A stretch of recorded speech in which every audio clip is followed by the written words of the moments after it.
president about 25 years ago, but I worked most closely with him during the early months of COVID. This was March 2020. Markets were under extreme stress. Some economists were warning we could be headed towards a second Great Depression. What stood out to me during the extraordinary period was a president's willingness to bring together people from governments, from business, across institutions, across perspectives, to think differently, and importantly, to act decisively. That instinct to act, especially in pivotal moments, is one reason I think he values the World Economic Forum. It is a unique institution that brings together the largest combination of government officials, business leaders, technology leaders, civil society and NGO leaders anywhere in the world for a genuine dialogue, and particularly importantly this year. Thankfully, this group is meeting under better economic circumstances than during the pandemic, but once again, we're forcing very serious different economic conditions around the world. One of the central challenges that is impacting me is how capitalism can benefit more, and how can we broaden our global economy for greater and greater participation. That is a question where the president has shown real leadership through investing in infrastructure, reducing barriers to growth, and initiatives like the Trump account, designed to give more Americans a direct stake in the growth of the U.S. economy. As he enters the second year of his second term, we are interested in hearing his plans for 2026 and beyond, and will no doubt create more and more conversation. And that's what the forum is about, a serious conversation in the spirit of dialogue. Discussions where the world is headed, where are we going, and these discussions would be incomplete without the President of the United States, the most important leader in the world. We appreciate him here, so let me introduce and welcome back to Davos the President of the United States, Donald J. Trump.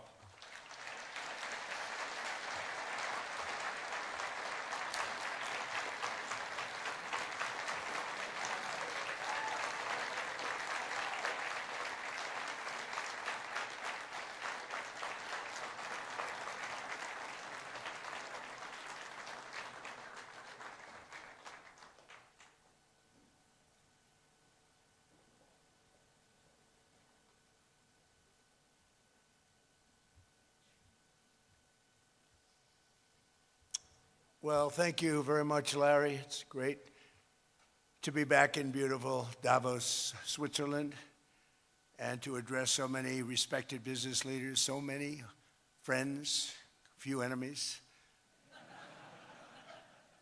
and all of the distinguished guests. It's a who's who, I will say that. I've come to this year's World Economic Forum with truly phenomenal news from America. Yesterday marked the one-year anniversary of my inauguration, and today, after 12 months back in the White House, our economy is booming, growth is exploding, productivity is surging, investment is soaring, incomes are rising, inflation has been defeated, our previously open and dangerous border is closed and virtually impenetrable. And the United States is in the midst of the fastest and most dramatic economic turnaround in our country's history. Under the Biden administration, America was plagued by the nightmare of stagflation, meaning low growth and high inflation, a recipe for misery, failure, and decline. But now, after just 1 year of my policies, we are witnessing the exact opposite: virtually no inflation and extraordinarily high economic growth. Growth like I believe you'll see very shortly our country has never seen before, perhaps no country has ever seen before. Over the past 3 months, core inflation has been just 1.6%. Meanwhile, fourth quarter growth is projected to be 5.4%, far greater than anybody other than myself and a few others had predicted. Since the election, the stock market has set 52 all-time high records. So that's in 1 year, 52 records, adding $9 trillion in value to retirement accounts, 401ks, and people's savings. People are doing very well. They're very happy with me. Since my inauguration, we've lifted more than 1.2 million people off of food stamps, and after 4 years in which Biden secured less than $1 trillion of new investment in our country. Think of that, 1 trillion, substantially less than that. In 4 years, we've secured commitments for a record-breaking $18 trillion, and we think when the final numbers come out, they'll be closer to $20 trillion of investment. That's never been done by any country at any time, not even close. Just over 1 year ago, under the radical left Democrats, we were a dead country. Now we are the hottest country anywhere in the world. In fact, the United States economy is on pace to grow at double the rate that was projected by the IMF just last April. And with my growth and tariff policies, it should be much higher. I really believe we can be much higher than that. And this is all great news, and it's great for all nations. The USA is the economic engine on the planet, and when America booms, the entire world booms. It's been the history. When it goes bad, it goes bad. You all follow us down, and you follow us up, and we're at a point that I don't believe we've ever been. I never thought we could do it this quickly. My biggest surprise is I thought it would take more than a year, maybe like a year and 1 month. But it's happened very quickly. This afternoon, I want to discuss how we have achieved this economic miracle, how we intend to raise living standards for our citizens to levels never seen before, and perhaps how you too and the places where you come from can do much better by following what we're doing, because certain places in Europe are not even recognizable, frankly, anymore. They're not recognizable. And we can argue about it, but there's no argument. Friends come back from different places. I don't want to insult anybody, and say, I don't recognize it. And that's not in a positive way. That's in a very negative way. And I love Europe, and I want to see Europe go good, but it's not heading in the right direction. In recent decades, it became conventional wisdom in Washington and European capitals that the only way to grow a modern Western economy was through ever-increasing government spending, unchecked mass migration, and endless foreign imports. The consensus was that so-called dirty jobs and heavy industry should be sent elsewhere, that affordable energy should be replaced by the Green New Scam, and that countries could be propped up by importing new and entirely different populations from faraway lands. This was the path that Sleepy Joe Biden administration and many other Western governments very foolishly followed, turning their backs on everything that makes nations rich and powerful and strong. And there's so much potential in so many nations. The result was record budget and trade deficits and a growing sovereign deficit driven by the largest wave of mass migration in human history. We've never seen anything like it. Quite frankly, many parts of our world are being destroyed before our very eyes, and the leaders don't even understand what's happening. And the ones that do understand aren't doing anything about it. Virtually all of the so-called experts predicted my plans to end this failed model would trigger a global recession and runaway inflation. But we have proven them wrong. It's actually just the opposite. In 1 year, our agenda has produced a transformation like America has not seen in over 100 years. Instead of closing down energy plants, we're opening them up. Instead of building ineffective, money-losing windmills, we're taking them down and not approving any. Instead of empowering bureaucrats, we're firing them, and they're going out and getting jobs in the private sector for 2 and 3 times what they were making in government. So they started off hating me when we fired them, and now they love me. Instead of raising taxes on domestic producers, we're lowering them and raising tariffs on foreign nations to pay for the damage that they've caused. In 12 months, we have removed over 270,000 bureaucrats from the federal payrolls, the largest single-year reduction in government employment since the end of World War II. Nobody thought that was coming, but we had no choice. To make a country great, you can't have all federal jobs. We've cut federal spending by $100 billion and slashed the federal budget deficit by 27% in the single year. It's going to go down quite a bit more from that, driving inflation way down from the record highs of the Biden administration. Every month, they went up and up and up. I promised to cut 10 old regulations for every single new regulation, but instead I've cut, actually till this point, 129 regulations for every one new regulation approved. So every time they come in with a new regulation, we do at least 10, but so far it's averaging out to 129, if you can believe it. In July, we passed the largest tax cuts in American history, including no tax on tips, no tax on overtime, no tax on Social Security for our great seniors. We also provided 100% expensing, that's the one they like, and bonus depreciation for all new equipment and capital investments to help companies expand and shift production to America. They are so in love with that. They build a plant, they're able to deduct it immediately, the whole thing, rather than waiting 38 to 41 years in the old days. This is a miracle taking place. Nobody thought it would ever be done by any country, but it's done by us. It was what made my first term the most successful 4-year term that we've ever had from a financial standpoint. And now we've upped it. This is a 10-year program, not a 1-year program, but you're allowed to deduct everything in 1 year. It used to be 38 to 41 years.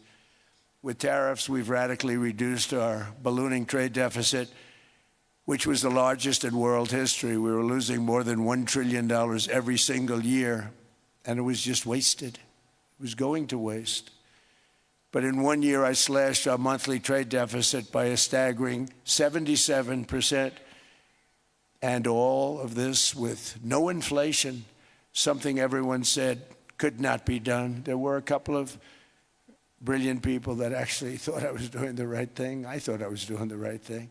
Now they all think I'm doing the right thing because they can't believe the numbers. American exports are now up by more than $150 billion. Domestic steel production is up by 300,000 tons a month, and it's doubling over the next 4 months. It's doubling and tripling, and we have steel plants being built all over the country. Nobody thought they'd see that. Factory construction is up by 41%, and that number is really going to skyrocket right now because that's during a process that they're putting in to get their approvals, and we've given very, very quick, fast approvals. In the process, we've made historic trade deals with partners covering 40% of all U.S. trade. Some of the greatest companies and countries in the world. We have countries as our partner, too. The European nations, Japan, South Korea. They're our partners. They've gone into massive deals with us, especially on oil and gas. And these agreements raise growth and cause stock markets to boom, not only in the U.S., but virtually every country that came to make a deal, because, as you've learned, when the United States goes up, you follow. It's really become a staple. In America, I've stopped the nation-wrecking energy policies that drive up prices while sending jobs and factories to the world's worst polluters. They are indeed polluters. Under Sleepy Joe Biden, new domestic oil and gas leases fell by 95%. Think of that. And they wonder, why was gasoline going up so fast? The gasoline actually topped $5 a gallon, and some places $7 a gallon, and more than 100 major power plants were violently shut down by incompetent people that had no idea what the hell they were doing. Under my leadership, U.S. natural gas production is at an all-time high, by far. U.S. oil production is up by 730,000 barrels a day, and last week we picked up 50 million barrels from Venezuela alone. Venezuela has been an amazing place for so many years, but then they went bad with their policies. 20 years ago, it was a great country, and now it's got problems, but we're helping them. And those 50 million barrels, we're going to be splitting up with them, and they'll be making more money than they've made in a long time. Venezuela is going to do fantastically well. We appreciate all of the cooperation we've been giving. We've been given great cooperation. Once the attack ended, and they said, let's make a deal. More people should do that. But Venezuela is going to make more money in the next 6 months than they've made in the last 20 years. Every major oil company is coming in with us. It's amazing. It's a beautiful thing to see. The leadership of the country has been very good. They've been very, very smart. The price of gasoline is now below $2.50 a gallon in many states, $2.30 a gallon in most states, and we'll soon be averaging less than $2 a gallon. In many places, it's already down even lower, $1.95 a gallon. Numerous states are at $1.99, numbers that nobody has heard for years. Actually, since my last administration, we got it down to around those numbers. I've signed an order directing and approval of many new nuclear reactors. We're going heavy into nuclear. I was not a big fan because I didn't like the risk, the danger, but they have the progress they've made with nuclear is unbelievable, and the safety progress they've made is incredible. We're very much into the world of nuclear energy, and we can have it now at good prices and very, very safe. And we're leading the world in AI by a lot. We're leading China by a lot. I think President Xi respects what we've done, in part because I've allowed these big companies building these massive buildings to build their own electric capacity. They're building their own power plants, which when added up is more than any country anywhere in the world is doing. I read recently an article in the Wall Street Journal that China's creating so much energy, and they are. I got to hand it to them. But we're creating as much or more, and we're letting them do that. I'm very proud of it. It was my idea. I said, you can't create this much energy. We needed more than double the energy currently in the country just to take care of the AI plants. And I said, we can't do that. We have an old grid system. And I came up with the idea, you know, you people are brilliant. You have a lot of money. Let's see what you can do. You can build your own electric generating plants. And they looked at me. They didn't believe me. All of the names that are, I think, in the room right now, if you want to know the truth, they didn't believe it. And I said, no, you can't. They came back 2 weeks and they didn't have the plant. They said, we thought you were kidding. I said, no, not only am I not kidding, you're going to have your approvals within 2 weeks. I always say nuclear will take 3 weeks. But most aren't going that. They're going oil and gas. They're even going coal in some cases. Because of my landslide election victory, the United States avoided the catastrophic energy collapse which befell every European nation that pursued the Green New Scam, perhaps the greatest hoax in history. The Green New Scam, windmills all over the place, destroy your land, destroy your land. Every time that goes around, you lose $1,000. You're supposed to make money with energy, not lose money. Here in Europe, we've seen the fate that the radical left tried to impose on America. They tried very hard. Germany now generates 22% less electricity than it did in 2017. And it's not the current chancellor's fault. He's solving the problem. He's going to do a great job. But what they did before he got there, I guess that's why he got there. And electricity prices are 64% higher. The United Kingdom produces just 1/3 of the total energy from all sources that it did in 1999. Think of that, 1/3. And they're sitting on top of the North Sea, one of the greatest reserves anywhere in the world, but they don't use it. And that's one reason why their energy has reached catastrophically low levels with equally high prices. High prices, very low levels. Think of that, 1/3. And you're sitting on top of the North Sea. And they like to say, well, you know, that's depleted. It's not depleted. It's got 500 years. They haven't even found the oil. The North Sea is incredible. They don't let anybody drill. Environmentally, they don't let them drill. They make it impossible for the oil companies to go. They take 92% of the revenues. So the oil companies say, we can't do it. They came to see me. Is there anything you can do? I want Europe to do great. I want UK to do great. They're sitting on one of the greatest energy sources in the world, and they don't use it. In fact, their electricity prices have soared 139%. There are windmills all over Europe. There are windmills all over the place, and they are losers. One thing I've noticed is that the more windmills a country has, the more money that country loses and the worse that country is doing. China makes almost all of the windmills, and yet I haven't been able to find any wind farms in China. Did you ever think of that? It's a good way of looking at it. They're smart. China's very smart. They make them, they sell them for a fortune. They sell them to the stupid people that buy them, but they don't use them themselves.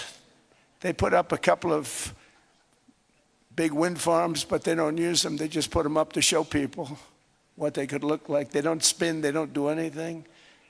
They use a thing called coal, mostly. But China goes with the coal. They go with oil and gas.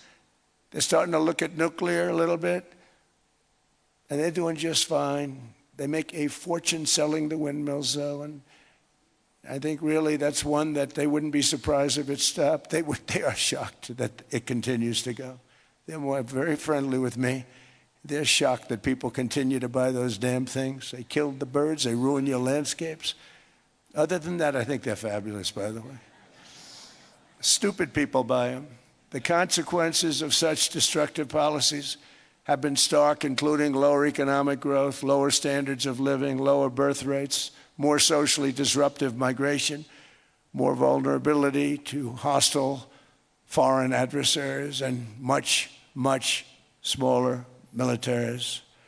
The United States cares greatly about the people of Europe. We really do. I mean, look, I am derived from Europe. Scotland and Germany, 100% Scotland, my mother, 100% German, my father. And we believe deeply in the bonds we share with Europe as a civilization. I want to see it do great. That's why issues like energy, trade, immigration, and economic growth must be central concerns to anyone who wants to see a strong and united West, because Europe and those countries have to do their thing. They have to get out of the culture that they've created over the last 10 years. It's horrible what they're doing to themselves. They're destroying themselves. These beautiful, beautiful places. We want strong allies, not seriously weakened ones. We want Europe to be strong. Ultimately, these are matters of national security, and perhaps no current issue makes the situation more clear than what's currently going on with Greenland. Would you like me to say a few words of Greenland? I was going to leave it out of the speech, but I think I would have been reviewed very negatively. I have tremendous respect for both the people of Greenland and the people of Denmark, tremendous respect. But every NATO ally has an obligation to be able to defend their own territory. And the fact is, no nation or group of nations is in any position to be able to secure Greenland other than the United States. We're a great power, much greater than people even understand. I think they found that out 2 weeks ago in Venezuela. We saw this in World War II, when Denmark fell to Germany after just 6 hours of fighting and was totally unable to defend either itself or Greenland. So the United States was then compelled, we did it, we felt an obligation to do it, to send our own forces to hold the Greenland territory. And hold it we did, at great cost and expense. They didn't have a chance of getting on it, and they tried. Denmark knows that. We literally set up bases on Greenland for Denmark. We fought for Denmark. We weren't fighting for anyone else. We were fighting to save it for Denmark. Big, beautiful piece of ice. It's hard to call it land. It's a big piece of ice. But we saved Greenland and successfully prevented our enemies from gaining a foothold in our hemisphere. So we did it for ourselves also. And then after the war, which we won it big. Without us, right now you'd all be speaking German and a little Japanese, perhaps. After the war, we gave Greenland back to Denmark. How stupid were we to do that? But we did it. But we gave it back. But how ungrateful are they now? So now our country and the world face much greater risks than it did ever before because of missiles, because of nuclear, because of weapons of warfare that I can't even talk about. 2 weeks ago, they saw weapons that nobody ever heard of. They weren't able to fire one shot at us. They said, what happened? Everything was discombobulated. They said, we've got them in our sights. Press the trigger, and nothing happened. No anti-aircraft missiles went up. There was one that went up about 30 feet and crashed down right next to the people that sent it. They said, what the hell is going on? Those defensive systems were made by Russia and by China. So they're going to go back to the drawing boards, I guess. Greenland is a vast, almost entirely uninhabited and undeveloped territory that's sitting undefended in a key strategic location between the United States, Russia, and China. That's exactly where it is, right smack in the middle. Wasn't important nearly when we gave it back. You know, when we gave it back, it wasn't the same as it is now. It's not important for any other reason, you know. Everyone talks about the minerals. There's so many places. There's no rare earth. No such thing as rare earth. There's rare processing. But there's so much rare earth. And to get to this rare earth, you got to go through hundreds of feet of ice. That's not the reason we need it. We need it for strategic national security and international security. This enormous unsecured island is actually part of North America on the northern frontier of the Western Hemisphere. That's our territory. It is therefore a core national security interest of the United States of America. And in fact, it's been our policy for hundreds of years to prevent outside threats from entering our hemisphere. And we've done it very successfully. We've never been stronger than we are now. That's why American presidents have sought to purchase Greenland for nearly 2 centuries. You know, for 2 centuries they've been trying to do it. They should have kept it after World War II, but they had a different president. That's all right. People think differently. Much more necessary now than it was at that time, however. In 2019, Denmark said that they would spend over $200 million to strengthen Greenland's defenses. But as you know, they spent less than 1% of that amount. 1%. There's no sign of Denmark there. And I say that with great respect for Denmark, whose people I love, whose leaders are very good. It's the United States alone that can protect this giant mass of land, this giant piece of ice, develop it and improve it and make it so that it's good for Europe and safe for Europe and good for us. And that's the reason I'm seeking immediate negotiations to once again discuss the acquisition of Greenland by the United States, just as we have acquired many other territories throughout our history, as many of the European nations have. They've acquired. There's nothing wrong with it. Many of them. Some went in reverse, actually, if you look. Some had great, vast wealth, great, vast lands all over the world. They went in reverse. They're stuck back where they started. That happens too. But some grow. But this would not be a threat to NATO. This would greatly enhance the security of the entire alliance, the NATO alliance. The United States is treated very unfairly by NATO. I want to tell you that. And when you think about it, nobody can dispute it. We give so much and we get so little in return. And I've been a critic of NATO for many years. And yet I've done more to help NATO than any other president by far, than any other person. You wouldn't have NATO if I didn't get involved in my first term. The war with Ukraine is an example. We are thousands of miles away, separated by a giant ocean. It's a war that should have never started, and it wouldn't have started if the 2020 U.S. presidential election weren't rigged. It was a rigged election. Everybody now knows that. They found out. People will soon be prosecuted for what they did. It's probably breaking news, but it should be. It was a rigged election. You can't have rigged elections. You need strong borders, strong elections, and ideally a good press. I always say it. Strong borders, strong elections, free, fair elections, and a fair media. The media is terrible. It's very crooked. It's very biased, terrible. But someday it'll straighten out because it's losing all credibility. Think of it. When I went in a landslide, a giant landslide, won all 7 swing states, won the popular vote, won everything, and they only get negative press. That means that it has no credibility. And if they're going to get credibility, they're going to have to be fair. So you need a fair press. But you also need those other elements. And I inherited a terrible, terrible situation. If you look, the border was open. The inflation was raging. Everything was bad with the United States when I came into office. But I also inherited a mess with Ukraine and Russia, something that would have never happened. And I know Putin very well. He and I would discuss Ukraine. It was the apple of his eye, but he wasn't going to do anything. I said, Vladimir, you're not doing it. He would never have done it. It was terrible what happened. I could see it happening, too. After I left, I could see it happening. Biden had given Ukraine and NATO $350 billion, a staggering sum, $350 billion.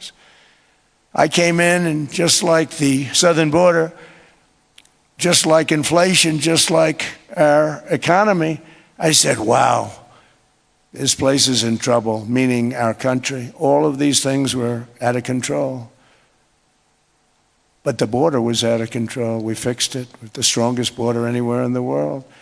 And I've now been working on this war for 1 year, during which time I settled 8 other wars.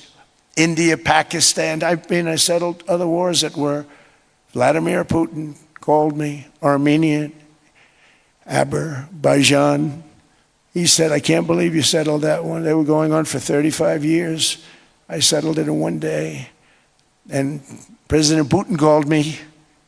He said, you know, I can't believe I've worked on that war for 10 years trying to settle it. I couldn't do it. I said, do me a favor, focus on settling your war. Don't worry about that one.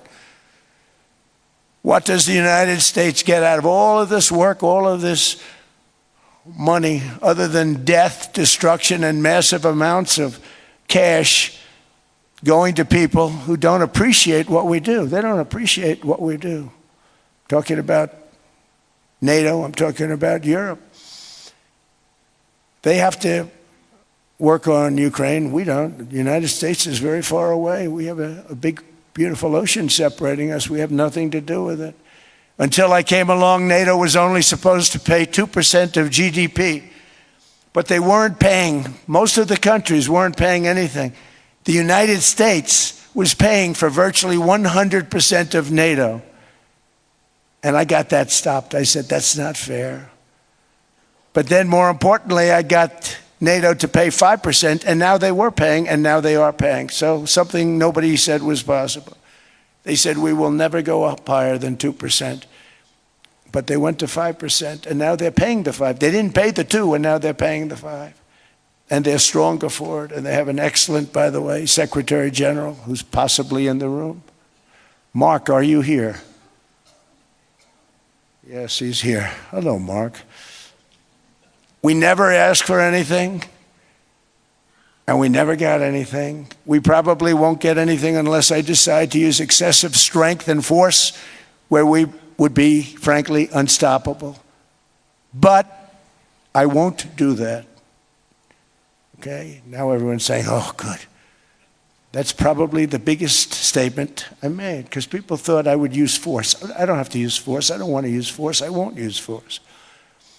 All the United States is asking for is a place called Greenland, where we already had it as a trustee, but respectfully returned it back to Denmark not long ago after we defeated the Germans, the Japanese, the Italians, and others in World War II. We gave it back to them. We were a powerful force then, but we are a much more powerful force now after I rebuilt the military in my first term and continue to do so today. We have a budget of $1.5 trillion. We're bringing back battleships. The battleship is 100 times more powerful than the great battleships you saw in World War II, those great, big, gorgeous ships, the Missouri, the Iowa, the Alabama. Because I thought maybe we could take them out of mothballs. They said, no, sir, these ships are 100, think of that, 100 times more powerful than those big, magnificent pieces of art that you saw so many times ago, that you still see on television. You say, wow, what a force. 100 times, each ship 100 times more powerful than the big battleships of the past. So that was the end of the mothball story. So what we have gotten out of NATO is nothing except to protect Europe from the Soviet Union and now Russia. I mean, we've helped them for so many years. We've never gotten anything, except we pay for NATO. And we paid for many years until I came along. We paid for, in my opinion, 100% of NATO because they weren't paying their bills. And all we're asking for is to get Greenland, including right title and ownership, because you need the ownership to defend it. You can't defend it on a lease. Number one, legally it's not defensible that way, totally. And number two, psychologically, who the hell wants to defend a license agreement or a lease, which is a large piece of ice in the middle of the ocean where if there is a war, much of the action will take place on that piece of ice. Think of it. Those missiles would be flying right over the center of that piece of ice. All we want from Denmark for national and international security and to keep our very energetic and dangerous potential enemies at bay is this land on which we're going to build the greatest golden dome ever built. We're building a golden dome that's going to, just by its very nature, going to be defending Canada. Canada gets a lot of freebies from us, by the way. They should be grateful also, but they're not. I watched your Prime Minister yesterday. He wasn't so grateful. But they should be grateful to us. Canada lives because of the United States. Remember that, Mark, the next time you make your statements. What we did for Israel was amazing, but that's nothing compared to what we have planned for the United States, Canada, and the rest of the world. We are going to build a dome like no other. We did it for Israel. And by the way, I told Bibi, stop taking credit for the dome. That's our technology. That's our stuff. But they had a lot of courage, and they were good fighters, and they did a good job, and we wiped out the Iran nuclear threat like nobody can believe. Nobody's ever seen anything like it.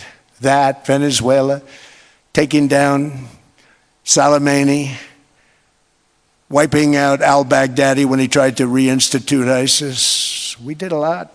I did a lot of big things. All perfectly executed. Everyone was perfectly executed. Somebody told me that, a military expert told me, sir, everything you've done has been perfectly executed. I said, I know.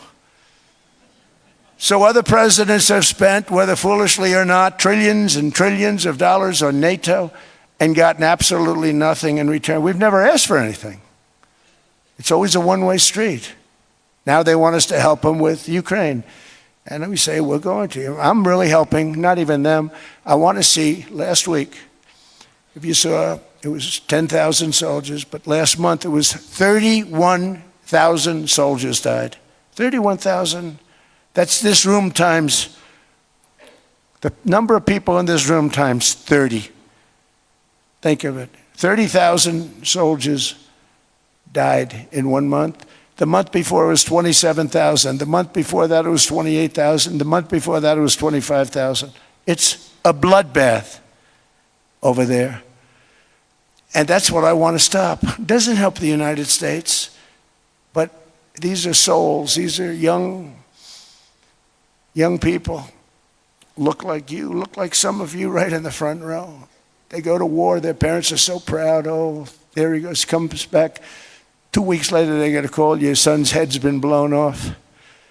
I want to stop it. It's a horrible war. It's the worst since World War II. They keep going. They'll exceed World War II. The numbers are staggering, how many people they've lost. They don't want to talk about it. Ukraine and Russia lost just tremendous amounts. And I'm dealing with President Putin, and he wants to make a deal, I believe. I'm dealing with President Zelensky, and I think he wants to make a deal. I'm meeting him today. He might be in the audience right now. But they got to get that war stopped because too many people are dying, needlessly dying. Too many souls are being lost. It's the only reason I'm interested in doing it. But in doing it, I'm helping Europe, I'm helping NATO, and I've until the last few days when I told them about Iceland, they loved me. They called me daddy, right, last time. A very smart man said, he's our daddy. He's running it. I was like running it. I went from running it to being a terrible human being. But now what I'm asking for is a piece of ice, cold and poorly located, that can play a vital role in world peace and world protection. It's a very small ask compared to what we have given them for many, many decades. But the problem with NATO is that we'll be there for them 100%.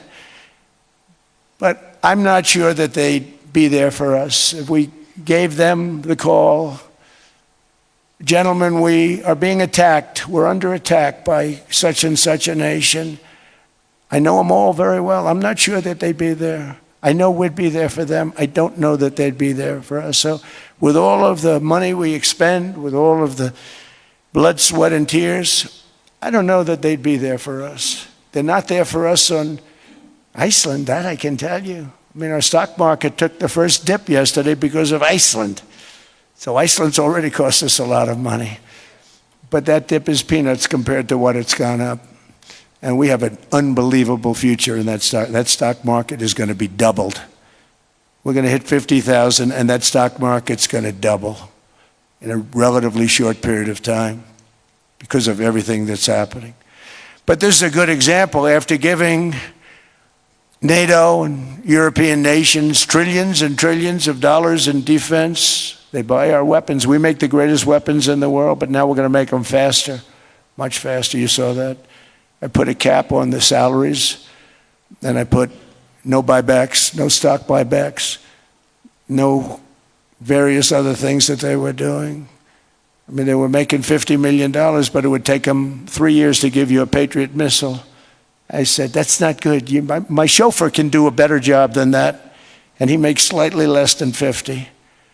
They make big salaries. If they're going to make those big salaries, they're going to have to produce a lot faster. The good news is we have the greatest equipment in the world. Now we're going to start making it a lot faster. They're going to build additional plants. And all of the money that goes into stock buybacks is going to go into building plants. We're not allowing stock buybacks by defense companies any longer. They're going to build new plants to make Tomahawks, Patriots. We have the best equipment, F-35s. F-47, the new one just coming out. They say it's the most devastating plane, fighter jet ever. Who knows? They called it 47. If I don't like it, I'm going to take the 47 off it. I wonder why they called it 47. We'll have to think about that. But if I don't like it, I'm going to take that 47 off. But it's supposed to be the stage 6. It's supposed to be the first stage 6 plane, undetectable, like our B-2 bombers were undetectable. They flew right over Iran. They were undetectable. And they did their job, and they got the hell out of there. So we want a piece of ice for world protection, and they won't give it. We've never asked for anything else, and we could have kept that piece of land, and we didn't. So they have a choice. You can say yes, and we will be very appreciative, or you can say no, and we will remember.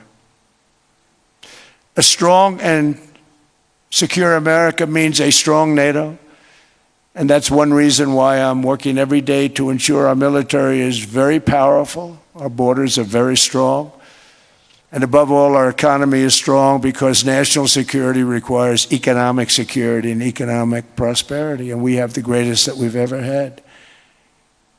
Biden and his allies destroyed our economy and gave us perhaps the worst inflation in American history. They say 48 years, I say forever, but I think 48 years is the equivalent to forever.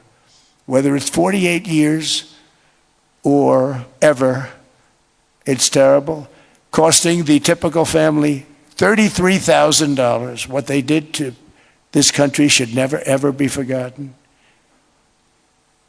It's early, but he has to be rated as the worst president we've ever had by far. The auto pen did much of the damage. The auto pen, he was the auto pen president, because I don't believe a sane president would have ever signed the kind of things that he signed. But now grocery prices, energy prices, airfares, mortgage rates, rent, and car payments are all coming down, and they're coming down fast. We inherited a mess, but we've done a hell of a job in 12 months. Under my most favored nation policy for drug prices, the cost of prescription drugs is coming down by up to 90%, depending on the way you calculate. You could also say 5, 6, 7, 800%. There are two ways of figuring that. But we have a favored nations policy that every president wanted, no president was able to get. I got it, and other nations approved it. And I had to use tariffs in order to get it because they said, no way. In other words, a pill that costs 10% in London costs $130. Think it costs $10 in London, costs $130 in New York or in Los Angeles. And I'd say, boy, that's bad. Friends of mine would say, you know, we go to London, you can buy the stuff for nothing. We go all over the world, we can buy it for nothing. Because basically America was subsidizing every nation in the world because presidents allowed them to get away with it. It became very tough. So when I called up Emmanuel Macron, I watched him yesterday with those beautiful sunglasses. What the hell happened? But I watched him sort of be tough. But he was at $10 for a pill. And I said, Emmanuel, and I have all the big pharmaceutical companies are in total agreement. It wasn't easy, by the way. They're tough, smart. They've been getting away with the scam for a long time. But they gave it up. But they said, you'll never get the countries to approve it. I said, why is that? Because they won't. They always said, we're not paying any more. Get the rest for the United States. So over the years, they stayed the same. We just went up, up, up. And I mean, we would pay 13, 14, 15 times more than certain countries would. So I said, no, they'll approve it 100%. Sir, you'll never get them to approve it. I said, I guarantee you. But I actually started with Emmanuel, who probably is in the room too. And I like him. I actually like him. Hard to believe, isn't it? And I said, Emmanuel, you're going to have to lift the price of that pill to $20, maybe $30. Think of that. That means it's a doubling of prescription drugs. Might be a tripling, might be a quadrupling. It's not easy. No, no, no, Donald, I will not do that.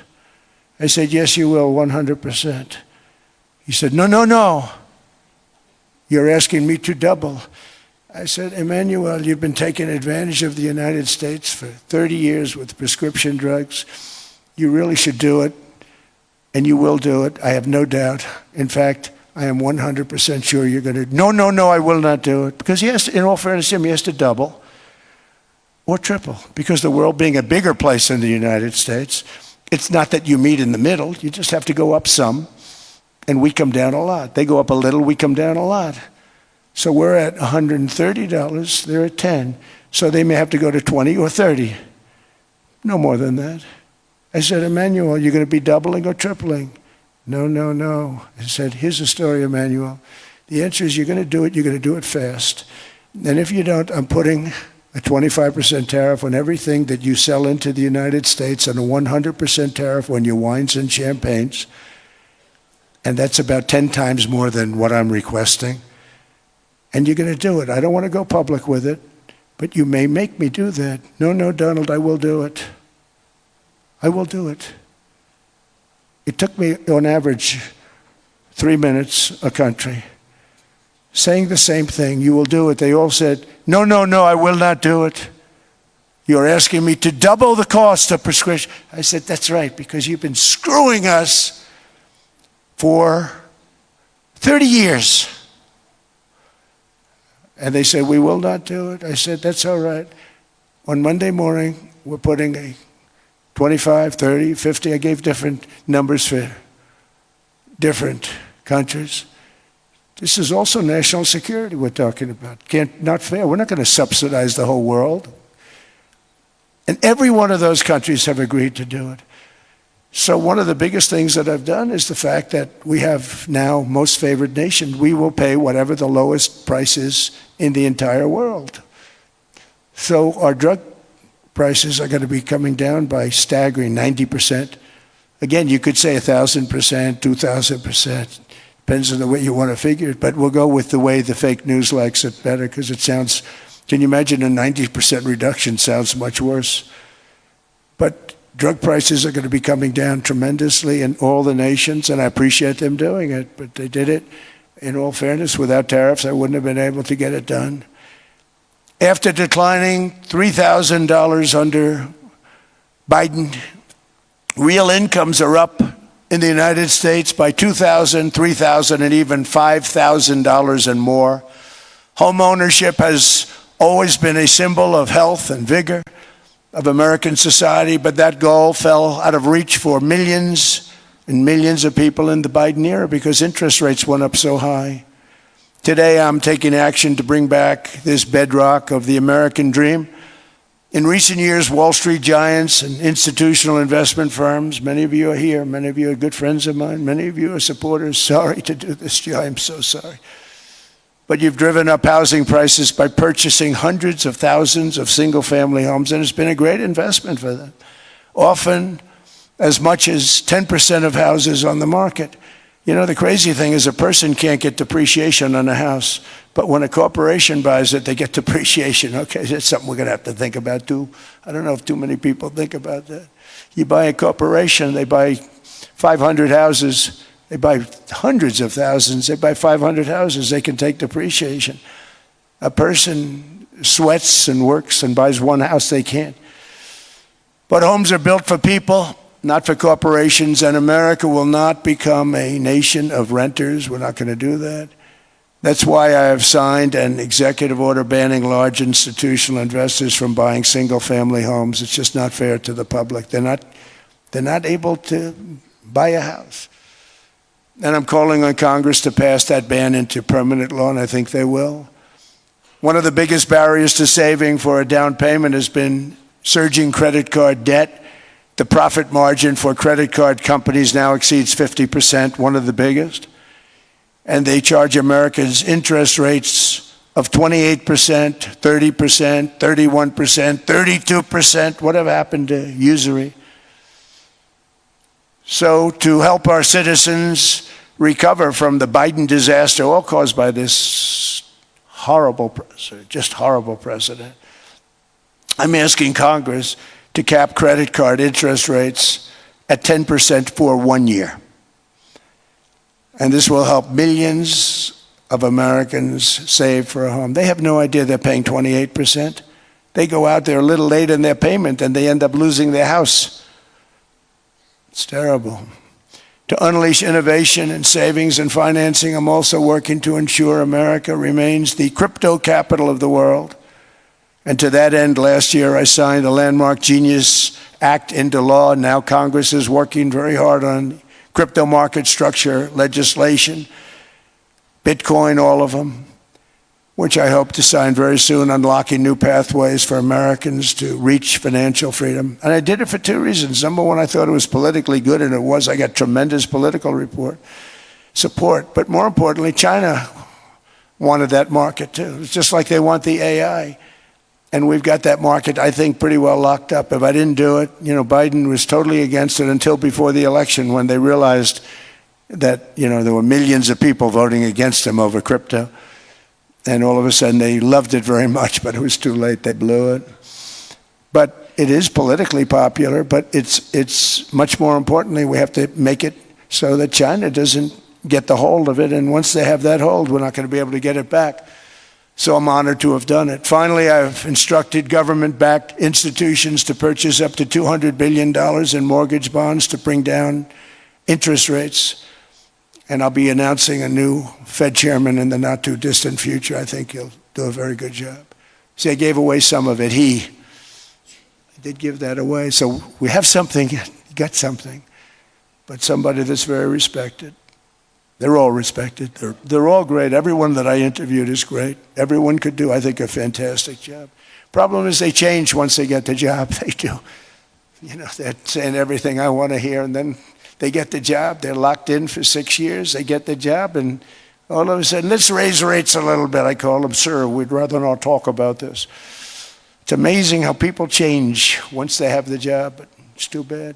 Sort of disloyalty, but they got to do what they think is right. We have a terrible chairman right now. Jerome, too late Powell. He's always too late. And he's very late with interest rates, except before the election, he was just fine for the other side. So we're going to have somebody that's great, and we hope he does the right job.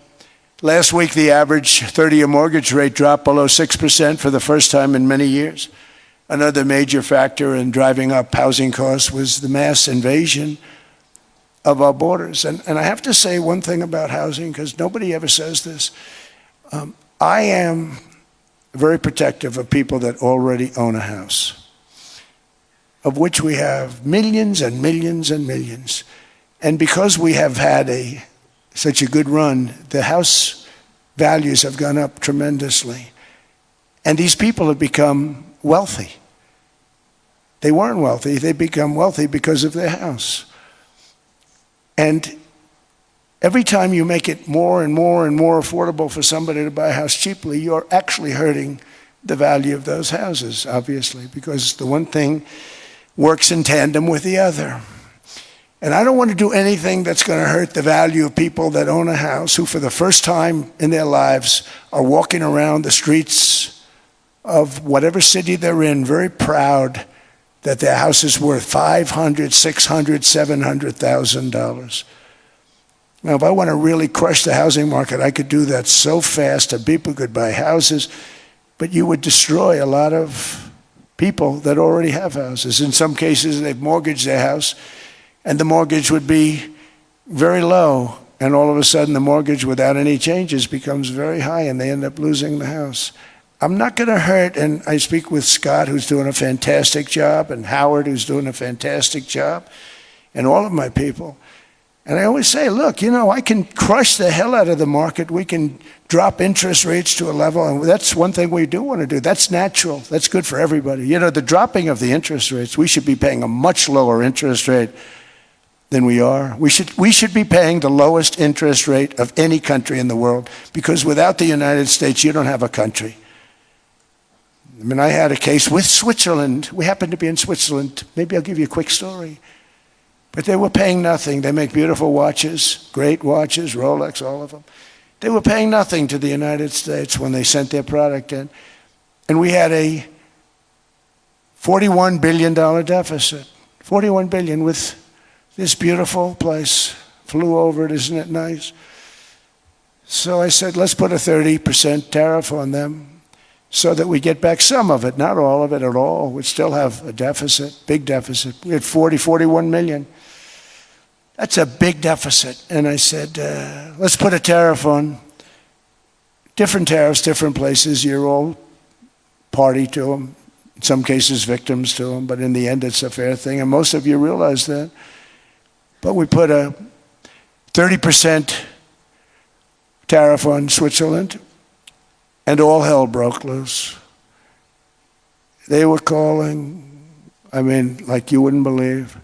And I know so many people from Switzerland, incredible place, incredible, brilliant place. But I then realized that they're only good because of us. And there's so many other examples. Us and probably other places, but a majority of the money they make is because of us, because we never charged them anything.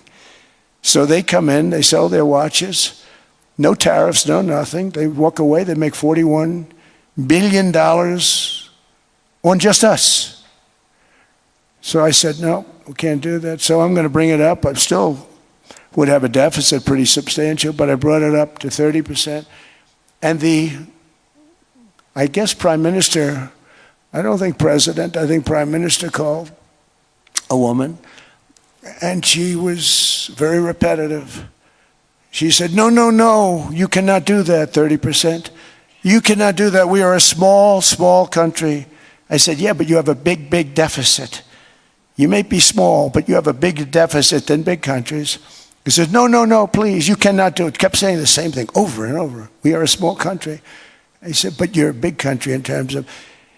And she just rubbed me the wrong way, I'll be honest with you. And I said, all right, thank you, ma'am, appreciate it. Do not do this. Thank you very much, ma'am. And I made it 39%. And then all hell really broke out. And I was paid visits by everybody. Rolex came to see me. They all came to see me. But I realized, and I reduced it, because I don't want to hurt people. I don't want to hurt them. And we brought it down to a, lower level. Doesn't mean it's not going up. But we brought it down to a lower level. But they pay now, tariff. But I realized that we have many places like that where they're making a fortune because of the United States. Without the United States, they wouldn't be making anything. Think of it. Switzerland made $41 billion on us. And as she said, it's a small place. And I realized with that, I was because she was so aggressive. And I realized in that conversation that the United States is keeping the whole world afloat. Many places, I could give you 6, 7 places just in the people in this little area. I know every one of them. They're looking down. They don't want to see me, and they don't want to stare me in the eyes. But they're taking advantage of, everybody took advantage of the United States. But I've been very fair, and I gave them a tariff, and it was fine. But I realized that without us, it's not Switzerland anymore. Without us, it's not any of the countries that are represented here. And we want to work with the countries. We want to work with them. We're not looking to destroy them. I could have said 39, 40%. I could have said I want a 70% tariff, then we make money with Switzerland. But Switzerland would have been probably destroyed, financially destroyed. I don't want to do that. But we should be paying the lowest interest rate of everybody. I hope Scott's listening to this, because we should be paying the lowest interest rate of everybody. Without us, most of the countries don't even work. And then you have the protection factor. Without our military, which is the greatest in the world by far, without our military, you have threats that you wouldn't believe. You wouldn't believe. You don't have threats because of us, and that's because of NATO. One other thing, and I have to say it so importantly, in the old days, and I used to say I'm the youngest in the room. Now I'm among the older. I hate to say it. I don't feel old, but I'm among the older. But I remember not long ago, 20, 25 years ago, when good news came out about, let's say, the United States. The United States had a great quarter. The United States had a great month. All the stocks went up. And that's the way it's supposed to be. Now when they say the United States had a record quarter, it's unbelievable how well it's doing, all the stocks crash because they say, oh no, inflation, they're going to raise interest rates. And they do. Some of these stupid people like Powell, they raise interest rates. And what they do is they stop you from being successful. It used to be when we had a great quarter, a great month, great earnings, great anything, any good news, the stock market went up. That's the way it's going to be. We got to do that again, because that's the way it should be. Now when we have a great month, they want to kill it. Like we did over 5%. People were surprised. We should do 20%. We could do 25%. When we announce good numbers, and the reason is they're so petrified of inflation. And growth doesn't mean inflation. We've had tremendous growth with very low inflation. In fact, growth can fight inflation, proper growth. So we want to get back to the days when we announce great numbers, because we're going to be announcing phenomenal. You know, all these factories that are being built at record, thousands of businesses are being built right now. Remember, $18 trillion is invested. I think the second number is 3. And that was China many years ago. Investments in the country from outside. 18 trillion, nobody's ever seen. And that's money coming in and building things, factories. Thousands of businesses are being built, thousands. Hundreds of big factories, car plants are moving back to the United States. They're coming in from Canada, they're coming in from Mexico, from Japan. Japan's coming in and building plants here in order to avoid tariffs. They're coming in from China. They're coming in from all over the world. We have more plants being built now, car plants, than we've ever had built, even in the heyday from the 1940s and 50s. And they're bigger. They don't use renovations anymore where they take an old plant, they rip it down, they build a brand new plant, super modern plant. But it's happening at levels that nobody's ever seen. In 2024, the U.S. built less than 2 million new homes, but Biden admitted more than 8 million new migrants. And those days are over. In 2025, for the first time in 50 years, the United States had reverse migration. Boy, that was nice.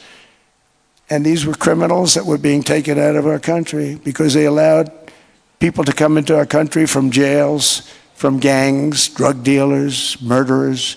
11,888 murderers. We've gotten most of them out.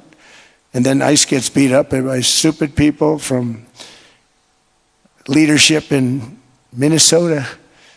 We actually are helping Minnesota so much, but they don't appreciate it. Most places do. You know, Washington, D.C. is the safest place now in the United States. It was a very dangerous place to walk, and now you can walk with your wife, your kids, right through the middle of the city. Right now, Washington, D.C. is as safe as it gets. It was one of the most unsafe, I had to admit. We sent in the military, the National Guard. Within 2 months, it was great. Within 3 months, it's like a really great place and a safe place and a beautiful place. It's even been cleaned up. The graffiti's gone. The fences are gone. We don't have to worry about fences anymore. All of the places, the grasses are cut and replaced with new grass in many cases. It's all going to happen in the spring. But Washington and D.C. is beautiful again, and it's safe. New restaurants are opening up. They were all closing.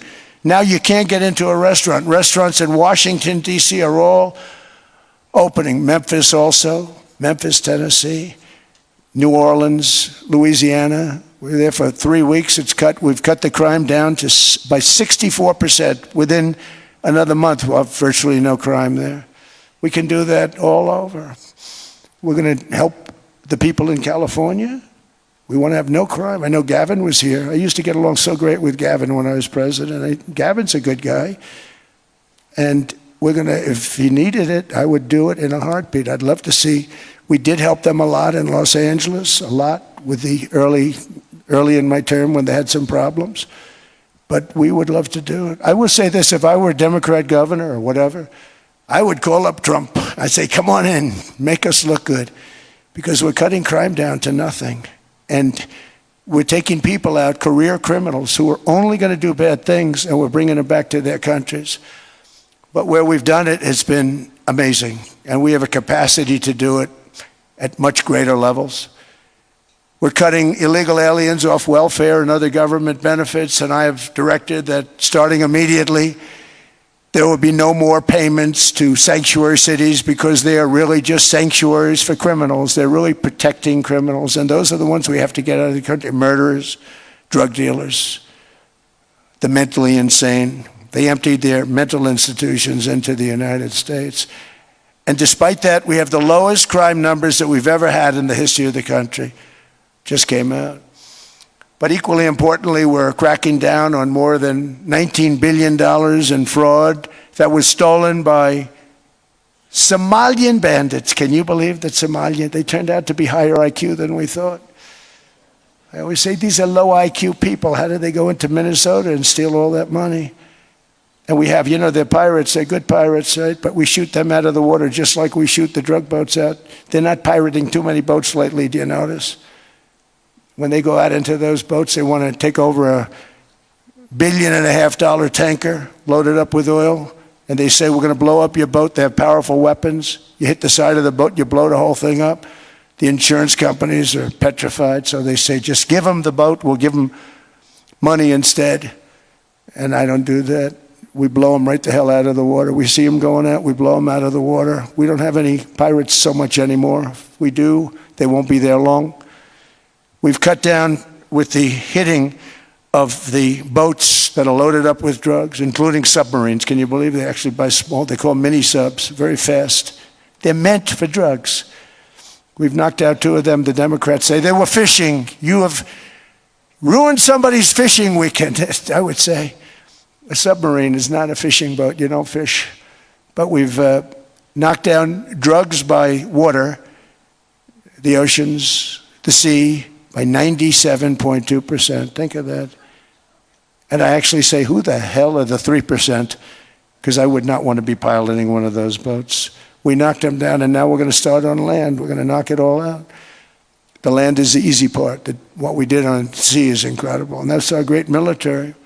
The situation in Minnesota reminds us that the West cannot mass import foreign cultures which have failed to ever build a successful society of their own.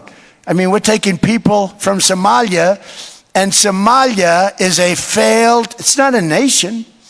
Got no government, got no police, got no military, got no nothing. And then we have this fake congressperson who they just reported is worth $30 million. You believe this? Ilhan Omar, talking about the Constitution provides me. She comes from a country that's not a country, and she's telling us how to run America. Not going to get away with it much longer, let me tell you. The explosion of prosperity and conclusion and progress that built the West did not come from our tax codes. It ultimately came from our very special culture. This is the precious inheritance that America and Europe have in common. We share it. We share it, but we have to keep it strong. We have to become stronger, more successful, and more prosperous than ever. We have to defend that culture and rediscover the spirit that lifted the West from the depths of the Dark Ages to the pinnacle of human achievement. We live in an incredible, changing period. It's an unbelievable time, but we have to take advantage of the time that we're in. In our hands are technologies that our ancestors could scarcely have. I mean, they couldn't have even dreamt some of the things that we see today. And so rapidly they're produced. I mean, AI, 2 years ago, nobody ever heard of the term, and now everybody's talking about it. And it can have some very good purpose. It could also have some dangerous purpose, and for that we have to watch out. But some tremendous things are happening because of it. And we're leading by so much. We're doing so well. But opportunities that are bigger and grander than ever before in human history are right before us.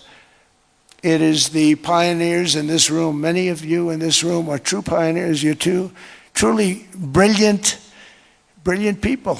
Just your ability to get a ticket is brilliant because you have about 50 people for every seat. I don't know what, that's Larry.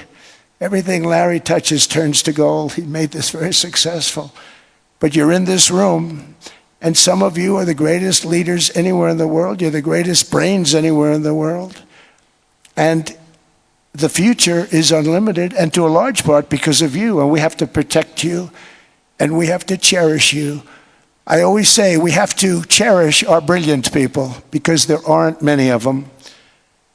So together with confidence, boldness, and persistence, let us lift up our people, grow our economies, defend our shared destiny, and build a future for our citizens that is more ambitious, more exciting, more inspiring, and greater than the world has ever seen.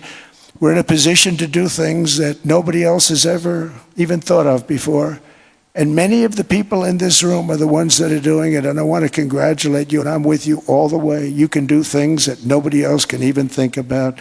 So I congratulate you on your tremendous success, and the United States is back, bigger, stronger, better than ever before, and I'll see you around. Thank you all very much. Thank you very much.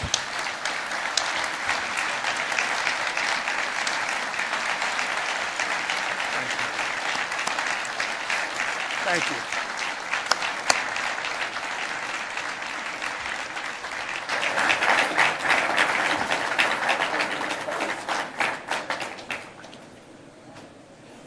I didn't know about this. This was supposed to be a nice fire chat, Mr. President. Yes, good. You I got set up, Bob. I did know. You made the job for the moderator really easy. Thank you, Mr. President, for your speech. I do have a few follow-up questions, if it's okay. Sure. I don't think I should start with Greenland, maybe. I'll start with the economy. The U.S. economy is doing really, really well. But how to sustain this growth moving forward? Because there's always a recession looming around the corner. Well, you know, the one thing about economies and recessions is sometimes you get hit unexpectedly and there's nothing you can do about it. All brilliant people, but there's nothing. One example was COVID. We had an economy going at levels like nobody had ever seen my first 2.5, 3 years. And then I heard the word pandemic, not COVID. They came up with that name over a period of time. We won't get into that. But I heard the word pandemic. And I had a poll come out that was so strong just prior to that, and I was with the two best pollsters, McLaughlin and Fabrizio, and they said, sir, George Washington and Abraham Lincoln, if they came back and ran as president and vice president, they couldn't beat you. And then what happened is the following day, I was told to stay tuned because there's something really bad happening in China. There are bodies laying all over Wuhan, right around that certain building that we talk about. I always said it came from Wuhan. It did come from Wuhan. And they were body bags. We saw it by satellite. And they said, there are strange things happening in China. And so it began. And we ended up with the COVID, and the whole world suffered. We did a phenomenal job. I don't think we got the credit we deserved. We did something that Operation Warp Speed, which some people say was one of the greatest military feats ever. We did a great job. Used our military, used a lot of people. But sometimes you get hit with things, nothing you can do. You get hit with things like that unexpectedly. And we got through it. And when I left, the stock market was higher than it was previous to the COVID coming up. And that was, I called it a great achievement. But things happen. Bad things happen. The things that we can stop are wars if we're smart. That we can stop. Those are a matter of being intelligent and having intelligent people on the other side. Because wars are the worst of all. Wars are worse than anything. But we can stop wars because that's sort of up to us. But things like dust flying in the air, wherever COVID comes from or whatever comes, sometimes you have to be a little bit lucky. But we are poised to have an economy like no other, not only in this country, but anywhere. And you know, when you hear the kind of numbers that, I can tell you that Scott Bessent was with me the other day, and he's looking at numbers. He said, I can't. And that's all he's done his whole life, pretty much your whole life. Scott, you weren't going to be a football player, I don't think. Scott was not that great at football, but he was always good at numbers, right? And he was looking at numbers. He said, I've never seen anything like this. We're poised to do things that no other country has ever done.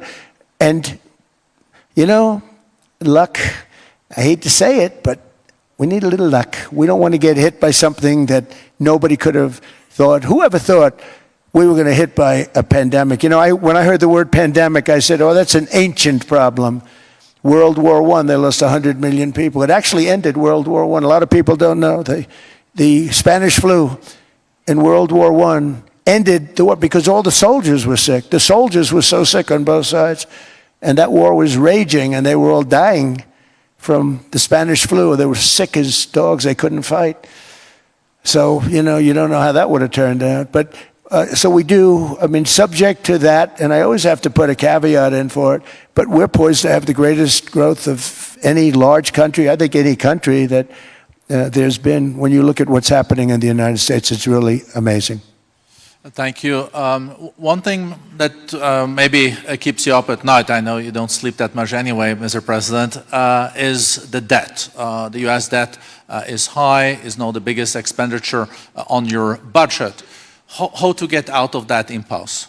Well, the big thing is growth. Growth is the way. If we grow like this, we go from having at $37 trillion, we go from having high debt to low debt. But we also are cutting expenses, the old-fashioned way. We have extraordinary growth. I think we're going to be growing our way out. I think we're going to be paying off debt. We're taking in tremendous money from tariffs fairly. And again, I'm using them judiciously. Switzerland's a case study. I could have gotten much more. I could have asked for much more. But we're using them judiciously. But I think growth, most importantly, and then cutting costs. Now, if you take a look at Minnesota, $19 billion in fraud and other things. People going to airports, they came into the country, they don't have 10 cents, and they're leaving with hundreds of thousands of cash in their bags. When we get to that, and our DOJ, Pam, and Todd, and all the people that work over there, and all of the people that work in here, I can tell you, Scott Bessent is working on that. It's a priority, right? You have your whole team. We're in there looking for where this money is coming from, how much it is. It could be more than $19 billion. Can you believe that? That's just one state. If we were able to cut out 50% of the fraud, 50%, and we should be able to do better than that, we would have a balanced budget without having to talk about even growth. So we have a lot of options, but we're working very hard on that. That's a big deal. It's not just the protests, the fake protests done by agitators and, professional insurrectionists. That's what they are. They're professional troublemakers. But we are looking very strong at the money too in Minnesota and other places. I think, Mr. President, also the $500 billion invested in artificial intelligence and the frontier technologies last year also were driving growth exponentially in the U.S. Well, AI has been a big factor. AI is massive. Mark Zuckerberg showed me a plant where he put it over a map of Manhattan, and it was basically the size of Manhattan. This is not, I said, you got to be kidding. It's a plant that was miles long, miles wide, very high. I don't think it was as high like the Empire State Building, but it was high. And it literally covered most of the island of Manhattan. That's called a big plant. And, when I heard they're going to spend $50 billion building it, I said, if you spend $50 million, you can build a nice little shopping center. If you spend $500 million, you can build a good shopping center. But how do you spend $50 billion? When I looked at this thing, I said, you think you'll be able to do it for that? It's amazing when, some of the plants that I see, and I see them all, and again, so big as we're letting them build their own electric generation. This way we have no problem, and otherwise they'd be complaining. There'd be nobody able to be, we have an old grid system. And not only that, they're going to sell at a very cheap price the excess electricity that they create back into our grid. So that'll solve some problems for certain states that don't have enough electricity. We also know that on the AI there is fierce competition between the US as the largest economy in the world, 27% of the global GDP and 5% of the global population, not doing that badly, and China. And we know that competition is very tough on AI. I know you're heading to a state visit to China in April. How do you see the US-China relationship moving forward? Are you able to combine this tough competition with also collaboration? So I've always had a very good relationship with President Xi and with President Putin. Talk about, the larger powers. But I've always had a very good relationship with President Xi of China. He's an incredible man. What he's done is amazing. He's highly respected by everybody. And I do now. I mean, now I have good. It was very severely interrupted by COVID. I used to call it the China virus, but he said, do you think you could use a different name? And I decided to do that, because why should we have a problem over that? But I would do that, and they You're were... a true diplomat, huh? I became a diplomat for the first time. Well, you know who taught me that? Marco Rubio. He said, let me teach you about diplomacy. Hey, any guy that gets approved by 100% of the votes, think of it, he got liberal Democrats and radical right Republicans to approve him. He's the only one. The next one was like lost 45 votes, right? But he got all 100 votes voting for him. And at first I wasn't happy about it. I said, wait a minute, I don't like that. And now it turns out that the Democrats probably wish they didn't do that. And Marco has been fantastic. Marco, stand up, please. You have done a great job as Secretary of State. He's going to go down as the best Secretary of State. And Scott, and we have Susie, who's the first female Chief of Staff, and she's the best Chief of Staff, too. And I see Howard Lutnick, who I know spoke, and Howard's fantastic. Some of the deals we're doing are great. And I want to pay particular attention because we have Chris. And Chris, you got up and spoke, I think. He's the #1 oil man in the world, because I was going to put Doug Burgum, who's fantastic. I don't know if Doug's here. Is Doug here? Doug Burgum is fantastic. He said, sir, there's one man better than me. And he introduced me to Chris, and he turns out to be. So we're drilling more oil and gas now than we ever have by almost double. Is that right, Chris? And on top of it, we got a lot coming out of Venezuela. So anyway, so we're doing great. The country is just doing great. We have great people. Thank you. And I see other people. We have Steve Witkoff. We have Jared. I got so many people. I'm in trouble because when I go back, they're going to be people with long faces. Sir, you didn't introduce me. I got so many people. And we have a lot of the greatest people anywhere in the world. I know them all. So I won't continue because we'd be here all day. Thank you, Mr. President. We also know that you're a deal maker, and then maybe coming back to Greenland and Ukraine. What kind of deal in the end do you see between the U.S. And Denmark?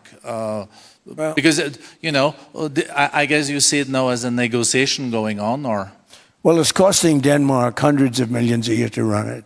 And Denmark's a small country and wonderful people. But, it's very expensive. It's a very big piece of ice. And it's very important. I mean, I don't want to repeat the speech, but it's very important that we use that for national and international security. That can create a power that will make it impossible for the bad guys to do anything against the perceived good ones. And it's a great block for Europe. Just like, Denmark was supposed to spend hundreds of millions of dollars. They didn't spend the money. They didn't spend anything almost. And we'll see what happens. I just say this. NATO has treated the United States of America very unfairly. We never asked for anything. We never got anything. We actually took care of the needs of NATO for years and years, which I felt was always unfair. So I got NATO to pay because they're rich countries. But I think it's time that NATO step up. We're helping them with Ukraine. Without us, I think Putin would have gone all the way. I think we have it. I think there could have been a World War III, if you want to know the truth. If Kamala was elected, or Joe, any one of those, those thinkers, I think you could have ended up in World War III. And I will say Steve Witkoff has been dealing incredibly with. But we're not going to have World War III. We want to get it stopped, but we're not going to have World War III. I think if I wasn't elected, I think that could have evolved into World War III. It was a very, very bad situation. And it still is, but it's not that kind of bad. It's bad because so many young people are being killed. How close do you think there is on an agreement on Ukraine? I had the pleasure of speaking with Steve Witkoff and Jared Kushner yesterday. I know they're working hard on it. I know that they're also traveling now. Do you see this very close or still? Well, I hate to say it. I thought that was going to be so. I settled 8 wars plus. And I thought that was going to be one of my easier ones. Not the easiest. Some I settled in a matter of hours because I'm good at that stuff. The United Nations should be doing this. I shouldn't be doing it, but it doesn't matter. It's got to get done, saving a lot of lives. We're saving millions of lives. With Ukraine, Russia, there's tremendous hatred between President Zelensky and President Putin. That's not good. That's not good for settlements. We know from dealing. There's abnormal hatred. With that being said, I think Russia wants to make a deal. I think Ukraine wants to make a deal. And we're going to try getting a deal done. We're getting, I think, Steve, I think I can say that we're reasonably close. What happens is oftentimes we'll have a deal with Russia. Russia's set, and President Zelensky will not do it. You saw that when he was in the Oval Office. I was not happy. And then we'll have President Zelensky wants to make a deal, and Putin doesn't want to make the deal. It's a very difficult balance, and it's big time, and it is, you know, to use a word, it's a bloodbath. It's horrible what's happening. It's a drone war. The drones are killing, you know, thousands of people a week, thousands. We have to get it stopped. So I believe they're at a point now, I'm going to meet with President Zelensky later today. I believe they're at a point now where they can come together and get a deal done. And if they don't, they're stupid. That goes for both of them. And I know they're not stupid. But if they don't get this done, they are stupid. So I don't want to insult anyone, but you got to get this deal done. Too many people are dying. It's not worth it. President Sisi is sitting on the first row here. He spoke earlier today and also complimented you on the Gaza deal. I think there will be a signing tomorrow. Of course, there are different views on this, but how important do you think this signing is on the Board of Peace? And do you think this is going to sustain? Do you think we now will see Gaza reconstructed and billions of US dollars invested? I do. I mean, I think we have peace in the Middle East. There are some little situations like Hamas, and Hamas has agreed to give up their weapons. Now, you know, they were born with a weapon in their hand, so it's not easy to do. When they were born with a rifle in their hand. It's not an easy thing for them, but that's what they agreed to. They've got to do it. And we're going to know, Jared, over the next 2 or 3 days, certainly over the next 3 weeks, whether or not they're going to do it. If they don't do it, they'll be blown away very quickly. They'll be blown away. You know, we have 59 countries that are part of that whole peace deal. And some of those countries aren't even they're near the Middle East, but they're not in the Middle East traditionally. And they want to come in and take out Hamas. They want to come in. They want to do whatever they can. There's a problem with Hezbollah in Lebanon, and we'll see what happens there, but that's a problem. But there are these little flames, but there's peace in the Middle East. Now, had we not gone in and knocked out with those big, beautiful, we just ordered 25 brand new ones, the latest and the greatest, the B-2 bomber. Think of them, they went in there at 2 o'clock in the morning with no moon, no light, no nothing, and every single one of those massive bombs hit its target, 100,000-pound bombs hit its target, every one of them. And then on top of it, from a submarine 300 miles away, we hit the sites with tomahawks, which is an unbelievable weapon. So, you know, we did our job. If we didn't do that, you would have never had peace in the Middle East. And the countries like Saudi Arabia, UAE, and Qatar could never have, and others could never have signed anything because you would have had this dark cloud, and the dark cloud was Iran with nuclear. Iran would, if we didn't take them out, they would have had a nuclear weapon within 2 months. They were very close to having the nuclear weapon, and we hit them hard. And it was a total obliteration. If they may try again, but they're going to have to try from a different area because that area was obliterated. Incredible thing we did. And because we did that, we were able to make peace. If we didn't do that, I would say, Jared and Steve, if we didn't do that, there was no chance of making peace because the countries I just named and other countries could have never signed off. They were afraid. They were afraid. We had a bully. The bully was Iran, the bully of the Middle East. They used to call it for years. They were the bully of the Middle East. They're not the bully of the Middle East anymore. Mr. President, I know you even had to change a plane last night. So I guess you didn't have much sleep, but I think but your energy is still there. I know you have several bilateral meetings. I know you're also hosting a reception. So thank you so much for coming back to Davos. Thank you so much. It's highly appreciated. Well, thank you very much. Thank you, everybody, very much.